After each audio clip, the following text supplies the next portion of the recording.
तो क्या ये आखिरी ख्वाहिश है? अच्छा, भूल जाओ। तो क्या ये आखिरी ख्वाहिश है?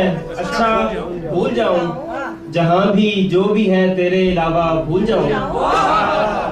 तो क्या ये दूसरा ही इश्क असली इश्क समझूं? तो पहला तजुर्बे की जेल में था, भूल जाऊं। तो क्या इतना ही आसान है किसी को भूल जाना कि बस बातों ही बातों में भुलाता भूल जाऊं? तो क्या इतना ही आसान है किसी को भूल जाना कि बस बातों ही बातों में भुलाता भूल जाऊं? कभी कहता हूँ उसको याद रखना ठीक होगा, कभी कहता हूँ उसको याद रखना ठीक होगा, मगर फिर सोचता हूँ फायदा क्या, भूल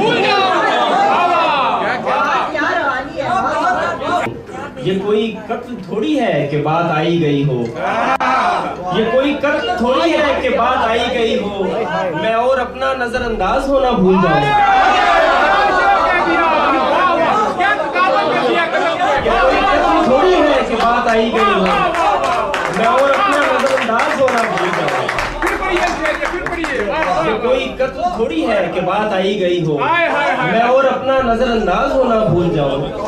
है इतनी जुज़ियात सानहे की पूछिए मत, है इतनी जुज़ियात सानहे की पूछिए मत, मैं क्या क्या याद रखूं और क्या क्या भूल जाऊं। कोई कब तक किसी की बेवफाई याद रखे, कोई कब तक किसी की बेवफाई याद रखे, बहुत मुमकिन है मैं भी रफ्ता रफ्ता भूल जाऊं। तो क्या ये कह के खुद को मुतमईन कर लोगे जवाद, तो क्या ये कह के खुद को मुतमईन कर लोगे जवाद कि वो है भी इसी लायक लिहाजा भूल जाओ।